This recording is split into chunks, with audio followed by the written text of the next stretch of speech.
Welcome to Sounding Board, the home of heterodox thought. That's how you say it.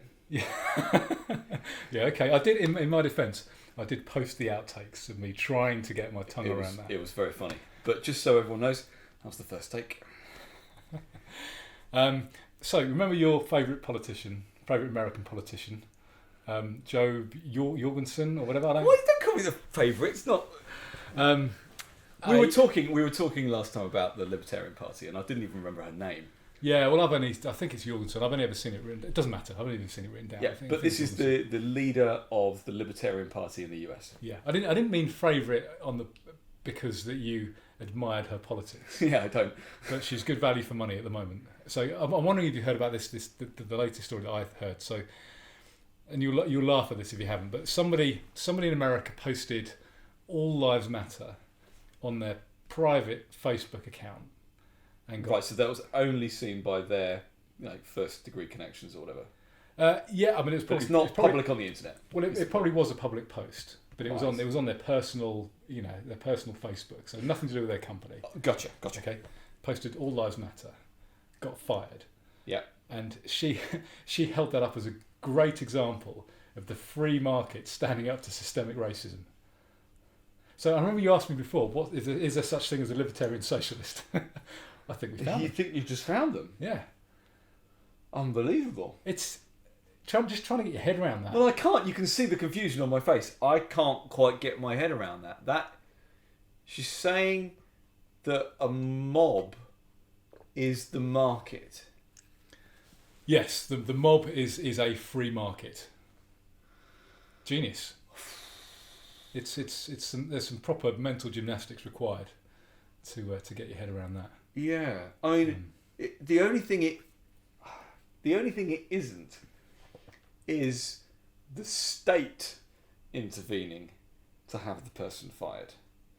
So it's kind of like she's up for anything that's not the state, no matter how evil or immoral or mob-like or dangerous it might be. That's your libertarian socialist. Yeah. They want the power for themselves. They're fine with guns, with violence, with mob rule. They just want it themselves. They just don't want politicians to wield that power. They want the people. Oh God, you dare! Don't start going on about the people. So yeah. Anyway, I wanted to talk about speech and language, I guess, more today. Not freedom of speech. No. This is other kind of, not quirks, but other kind of things I've noticed about language. Okay, you haven't done this for a while. No, we haven't. So I mean, in the past, back in the good old days, language was basically used as a form of communication to deliver information from one person to one or more people. Okay, now that's pretty much what language is for. Thanks for that definition. Well, no, but you realise why I'm giving you this definition, because it's kind of morphed recently for the progressive left, I'll say. Okay. And there was. Are you going to stop going all postmodern on me? Is that where this is heading? Not really postmodern. Okay. But I'll hold fire. You'll understand. I mean, it's all related. It's the same people. Yeah, I'm sure. So what has kind of happened is that there's now it's not just about conveying the direct information. There's almost this kind of meta information that kind of sits at like a layer above the normal language, and I'll give you an example. Okay. In a moment, but so things like, I mean, I guess the best example is, I mean, language changes, doesn't it? Language changes, of course, as you would expect. But I think it's changing quicker because of this kind of meta language. So what happens is the left. The progressive left, the evangelical left, these kind of extremists, the kind of the ones pushing this, mainly woke. Yeah, exactly. It's absolutely the woke people. So they will, not only do you have to convey your message or get the information across, you have to say it in the right language. So it's no longer just transmitting your information. It's also signalling that you're in the right group. Yeah. So things like, I mean, back in the day when we were growing up, we were told you shouldn't say coloured people. Yes. But not for the reasons that you're told not to say it now. Yeah. So back in the day, it was said that coloured is it implies that you and I as white people are normal, Yeah. And black people are not. Therefore, you don't. You state people by their colour. So we would be white and they would be black. And in the early '80s, that was albeit you would distinguish between black and Asian, wouldn't you? Yeah. And you would, I guess, yeah. So I mean, there were lots of kind of sort of faux pas, but I think, whereas coloured was a group term for kind of anyone not white. Yes. I suppose that's the point I'm making, is that there was one group term, but then it kind of got separated a bit into something like black and Asian. And now where are we? Oh God. So you can't say coloured. No. You can't say black now. I'm going to challenge you on that. You're going after people of colour now. This is it. Well, no, you're not going after them. Sorry. The term person of colour, yes. or people of colour. I know exactly what we're talking about, because I'm sure anyone, so our parents' generation, who were brought up with the word coloured being okay, they're going, hang on a minute. Coloured, people of colour, what's the difference? Surely. The difference is that you're signalling that you are keeping up to date with the latest words, and this is even if they're exactly like the old words. Yes, and this is the thing now. So what happens now is that because it's so easy just to kind of to keep abreast and to change the way that you speak, they're having to change the terms really, really quickly, because suddenly, as soon as a term becomes popular, it ceases to be a signifier that you're in the group now. So they need to invent newer terms. I'm going to say to you that we're already past people of colour. So what? Okay. We're now on to black people and people of colour. Who was it who said that? I've heard that recently. Owen Jones. Oh, yeah, of course it was in his speech. In his little 4-minute apology to camera. Black people and people of colour. You've got to separate out black people because they're special. That's this extra thing. So is it that they are more oppressed? I think so. Less yes. oppressed. I think so. Right. Black lives matter, not people of colour lives matter. Black lives matter, not Asian lives matter, not Latino lives matter. Black lives matter. So that's at the moment trendier. You've got to supposedly more oppressed and all that. So it doesn't even work. That fell over in about 6 months, or I don't know. When did person of colour even kind of? Oh, years. That's been around for years. But it was only niche. So it was only niche, and then that's when it was serving its purpose. Yeah. And then every the last kind of couple of years, everybody was using it, and then it's like, well, okay, hang on a second. We need to now distinguish. So you can't just, like you say, now you can't just say people of colour. You've got to say black people and people of colour. Yeah. Which is as of 5 minutes ago, yeah. And then in 6 months' time it will be something different as well. But these things, so before it was kind of you'd have the information, then you'd have this kind of meta information above it that that would signal this. Hang on, just one second. You've got to the stage now also where this meta information is more important than the actual information. So, and this is another example. So you're not allowed to say Eskimos anymore. You're supposed to say Inuit. Yeah. Even though that lots of people, kind of who you would call Inuit are not from Inuit tribes. Yes. But signalling that you are trying to be good and you're trying to be woke is more important than communicating the right information. Can you go into this meta information a bit more? What is it specifically? It's signalling that you are part of the right group, and it's how you can identify that other people are like you. And I want to kind of go into this slightly differently. So can it be described? I suppose maybe meta information is the wrong way of describing it. I know, and that's why I want to just kind of. I get what you're saying. There is a sense. It's like hidden meanings to words and phrases. Yes, and I get that, and I get that there is a kind of group general agreement on what it should be at any one time, and that changes over time. But can it be expressed? I suppose that's my point. Can you say that's what the current this layer of abstraction, that's what it currently is for this area, like race, for example, or is it just that it's this amorphous thing you can't really describe? You could just know it when you see it. I think you and I could probably sit down and we'd probably get most of it right. Yeah. I imagine, but it's changing. It's changing all the time. Yeah. So it's very, very difficult, and that's the whole point. They're deliberately changing it so that they can tell who is up to the minute woke and who isn't. Who's just Right? Is that why?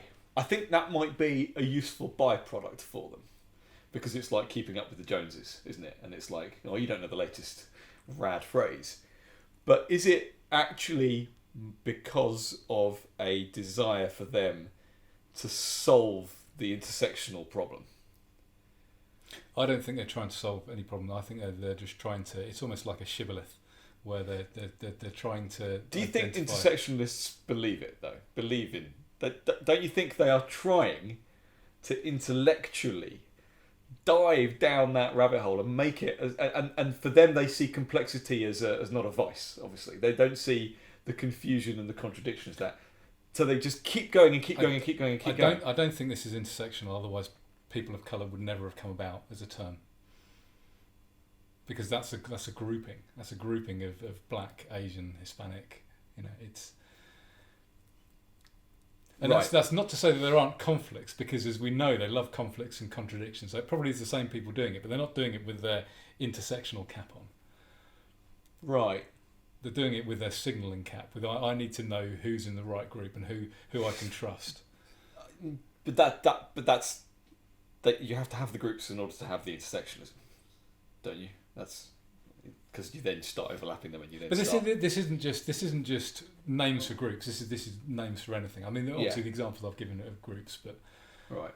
I think language is changing so quickly because because they need to have these terms and these hidden signals, so that they can tell who is woke and who isn't.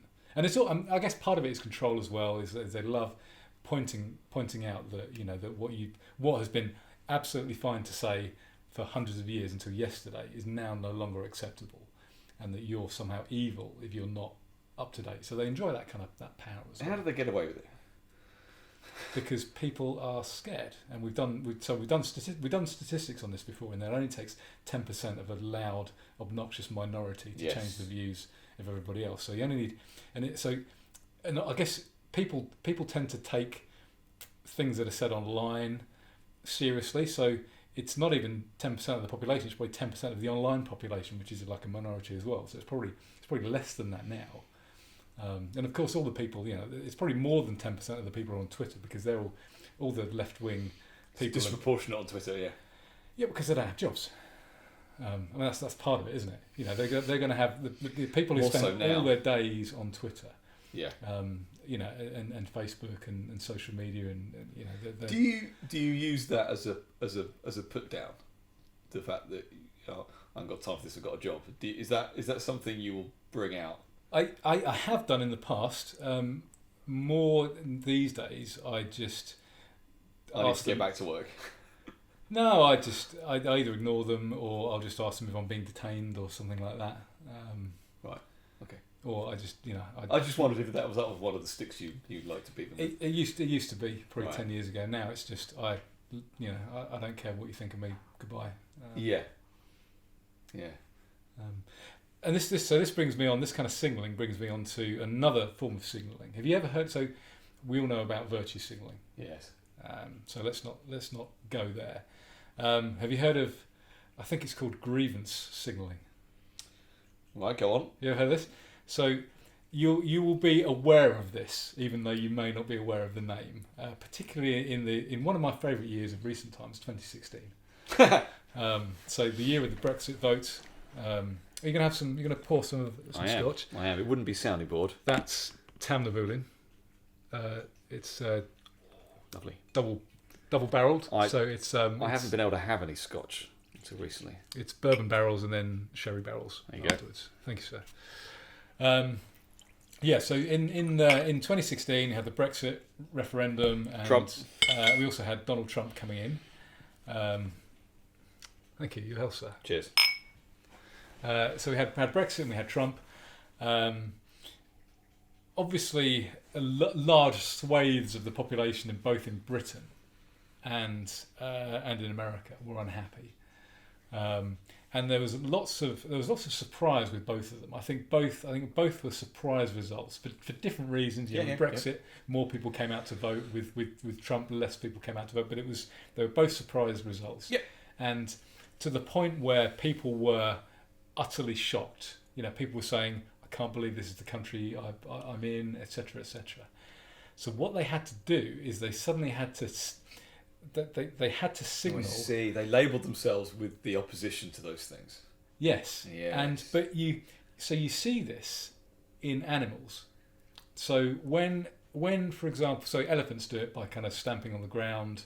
Other animals kind of make noises, and when animals get lost, they need to make themselves heard, so that the rest of their tribe or their herd can hear them and can find them. So like elephants will kind of stamp their feet and make lots of noise, and the herd will find them and come after them. Yeah. Or the herd might make noise so that the lost elephant can find their way. Okay.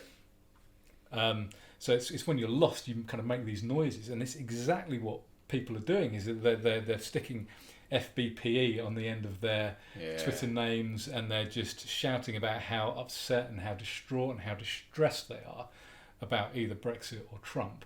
And it's this kind of grievous signalling, because people, you can find it and you can search people and you can think, oh, this is fantastic, I'm back in my group now, I'm going to be in my little bubble, my little echo chamber, and now I feel safe again.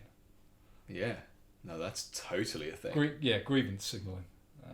Once you hear these terms, you spot them.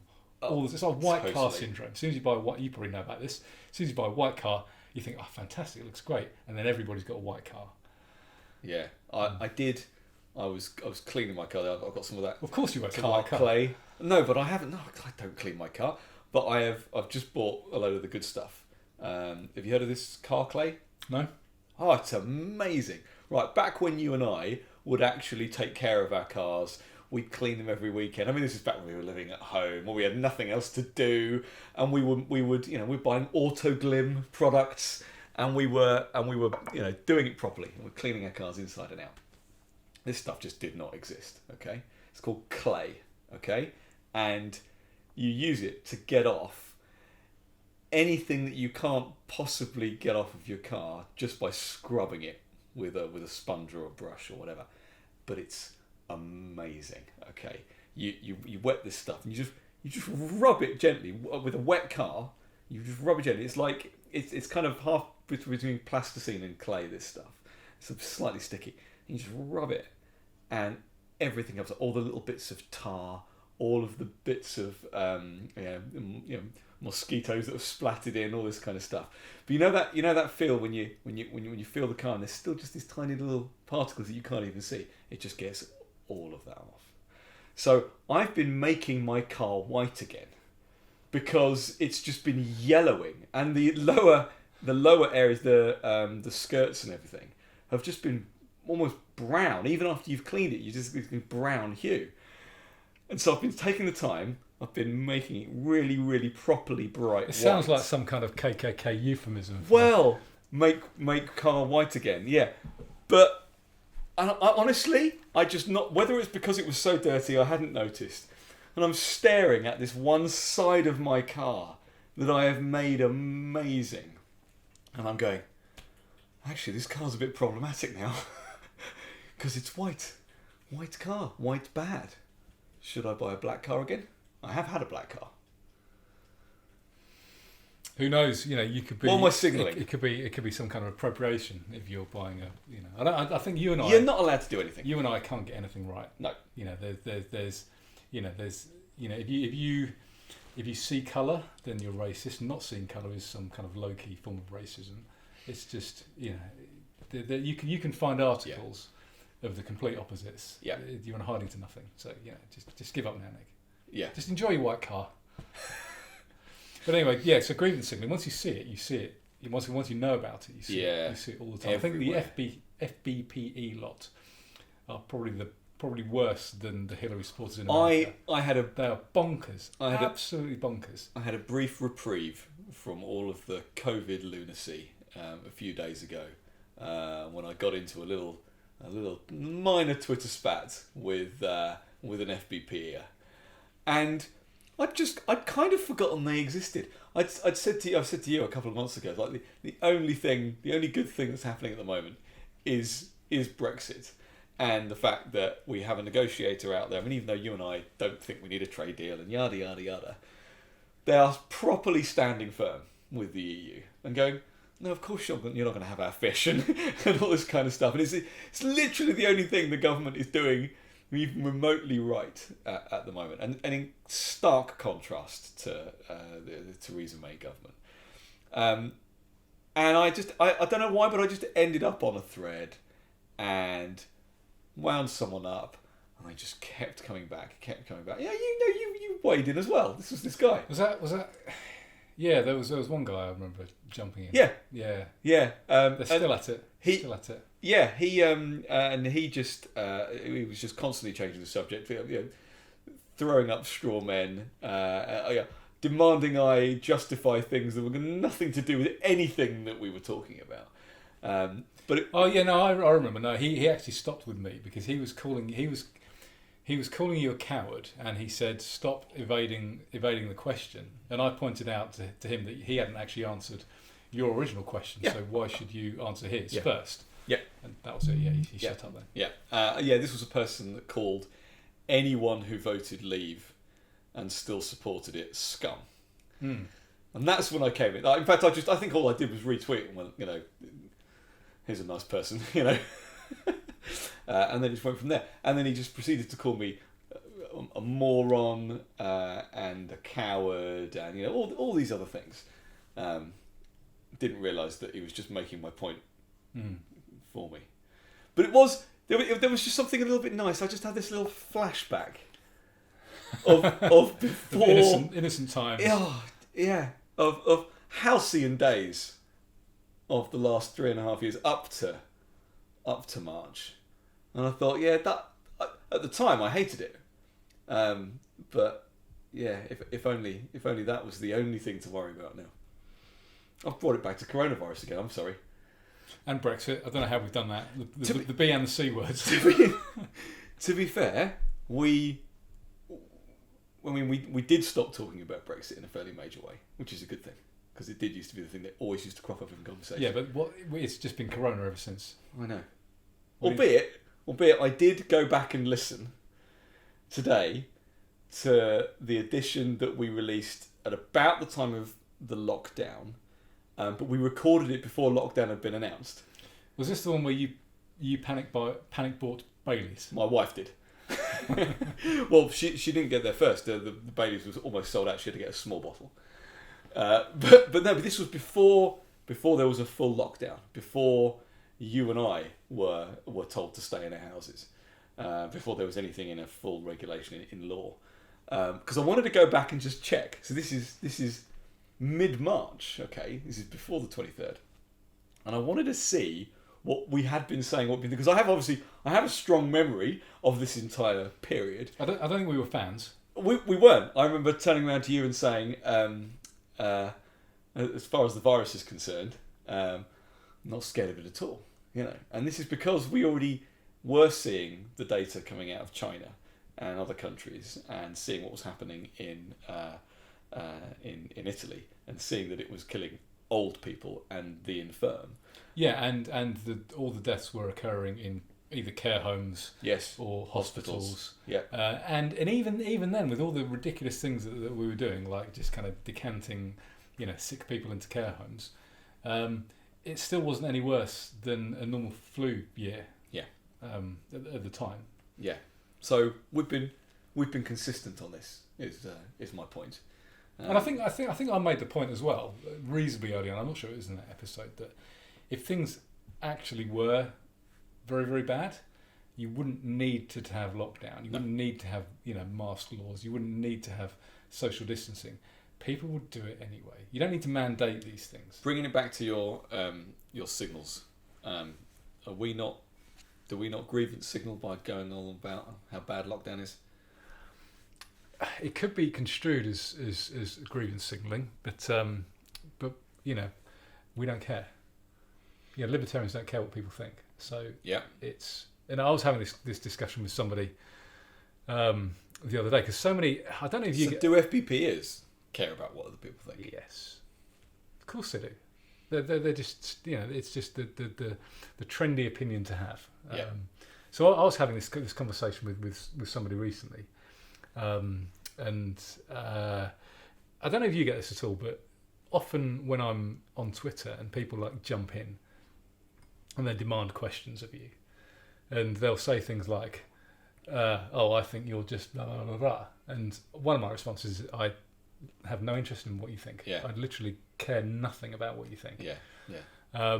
And they don't realise, because people are so collectivist, that they don't realise that non-collectivists exist. So libertarians, Yes. anarchists, voluntarists. They think everyone is tribal. They think everyone is the same as them. Yeah, and is tribal and cares about what people think. So if somebody spoke to them and said, "Oh, I think you're heartless because of your opinions," they'll spend ages in justifying them. Whereas if someone says that about me, I mean, I might spend a couple of tweets saying why they're wrong if I've got the time. If not, I'm just like, "No, I've no interest in replying to you. I don't care about what you think at all." Well, and that was part of what this guy was trying to get me to associate myself with in some way, was with a group that I had no interest in associating myself with, and didn't feel I needed to. But he just couldn't get his head around the fact that I didn't. Not only did I not care about what he thought, but was I didn't need to associate myself with any group that he presented. I know, and they often say, "Oh, well, you're just the same as you're the same as like a right winger," or they'll kind of put groups together, and I'll say, "Well, yeah, no, I'm not." I think you are.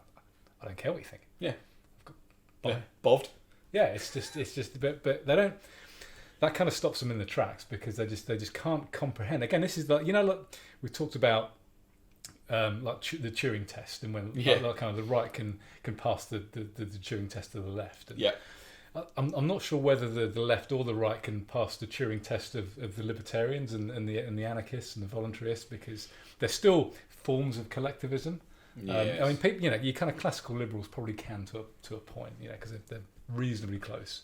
But they're still... They probably can't do it in moral terms. The only moral terms they can are less death. It's the only way that they can. That's still a form of kind of... It's still a form of like economic term, though, isn't it? It's just, you're just talking about deaths instead of money. They're not... I mean, I'm generally... I mean, there could foreseeably be a system for people to live that would have less deaths, but I still would be for freedom. Yes. I still want people to be able to make their own mistakes and potentially die from them. I'm just saying that is as close they get to a moral argument. I would argue that that's not a moral argument. Yeah, but I don't think either. I don't think a classical liberal could argue it properly on it. Yeah. I mean, what about objectivists though? So, like someone like Euron Brook, he's bang on with like 99% of what you and I agree with. Yeah, and in fact, he does. He justifies all of it properly in moral terms. He just can't bring himself to cross the line. Yeah, I don't know what that's about. I would love to ask him, because if he starts giving evidence-based or economic-based arguments, then it's like, well, but you don't use those for anything else. I don't think he would. I think I just think. I mean, he's just Randian, isn't he? I mean, it's just as he simple is, as that. And I know. A couple of podcasts ago, we were talking about books, and my fifth book was Atlas Shrugged, and I remember saying, "This will never change anybody's mind." Obviously, it changed his. Yes. Yes. But I think it's rare for Atlas Shrugged to change people's minds.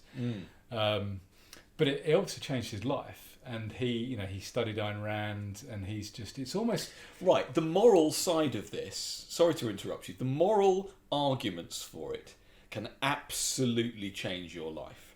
You don't need to get on board, morally speaking, about whether or not the court system is provided by the state or not, to have it affect the rest of your life in a positive way. Do you see what I'm getting at? It's not like there is an objectivist society somewhere that you can go live in and show that you don't need those things to happen, or that you do. So as long as you can use that moral framework to explain 99% of it, it will affect your life in a massively, massively positive way. So you just don't have to worry about the other 1%.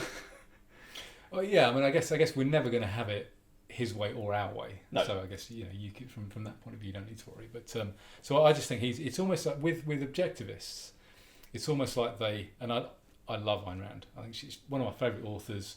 As as a philosophy, objectivism is amazing. I love the concept of objectivism in that it's about objectivity. Yeah, I just think objectivists don't take it far enough. Yeah. That's my only criticism. Just take it a little bit their further. own philosophy would allow them to do it. Yeah.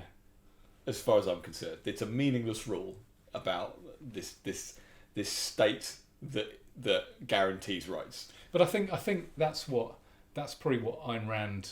That's the conclusion that she came to. Mm. And you've got to bear in mind that she grew up in the Soviet Union. Oh, totally. And totally. And then in America, but obviously it's anyone to have these kind of ideas in her time is amazing. But I think it's her, and then after that, because she was so radical, she had lots of obviously got people like Len Peikoff and latterly Johan Brooke and Onkar Gate and these people, and it's almost getting towards like a religion, I think, where it's like Ayn Rand is the goddess, sage, and everything she said is absolutely perfect. Yeah. And I think her principles are pretty good, but you just I don't think she applied her principles far enough. Yeah. And I think you could make an argument for anarchy or voluntarism under objectivism. I think if you tried, if you just if you took all the arguments that they used for everything else. Yeah. For the courts, for example, and for the army and for the police force. Because I would make the argument that they don't really respect property rights. Because if everything was private property, then there'd be no need for a state anyway, because there'd be no jurisdiction. Exactly, they wouldn't have a jurisdiction over it. If you've got jurisdiction over my land, and say I own a road, and you're the state's police can just kind of wander and police my road, then it's not my road. Yeah. So I don't think they're quite taking. It's still a bit watered down. Yeah. But from a moral point of view, they are fantastic. Sound as a pound. Yeah, and this really is, I guess, me being picky. Uber picky. But I don't think there's anything wrong with being a purist and actually sticking to my principles 100%. I don't think there's anything wrong with that at all. And I find it's so much easier to when you argue for something that's. Because you just need to, if I'm arguing for something, my principles are the same regardless of what I'm arguing. I'm not, you see these centrists and they're doing all these kind of brain gymnastics and this is the left wing solution because this is the way I see doing this and it's popular at the moment. Therefore, I'm going to argue this, but this needs to be the right wing solution. So we need an NHS, but we also need banking regulation. It's like, just what is it? Yeah. I almost have more respect for the ultra left wingers who it's like, no, the state must do everything. The state must do everything. Quite consistent. At least they're consistent. Yeah. And they're not kind of trying. They're kind of jumping around in circles like centrists are. And even some classical liberals and stuff will still be. Oh yeah, we still need an NHS though, and we still need an army, and we still need the police. It's not classically liberal at all to say we still need an NHS. No, but people again. This is. Is it? I would argue not, but these things have tended to have moved with the Overton Window, much to my dismay. Yeah. Yeah. But and you can even okay, so maybe not classical liberal, but people like kind of more traditional conservatives, I guess, would still argue for they still think okay, well, we still need the state for a bunch of stuff. Or we don't need the state. We can afford to have the state for a bunch of stuff. So we can afford to have the NHS. We can afford to have the police. We can afford to have the courts. We can afford to have education. We can't afford to have everything. But that almost makes the argument like, I would be a socialist if I could afford it. It does, doesn't it? Isn't it? And I'm thinking of people like Norman Tebbit. Norman Tebbit. Yeah, I knew you were going there. That's exactly it. Yeah. He's got his 4 or 5 things that the state is able to and that's it. So if we could afford more, would you have more, Norman? Yeah, crazy. Sorry, I've been ranting again. No, this is fine. This is absolutely fine. Have you got anything more you want to get off your chest? No. I think that's all good. End it then. Brilliant. Thank you for watching and listening to Sounding Board. We're on YouTube. We're on iTunes. We're on Podbean. We're on your favourite podcast app.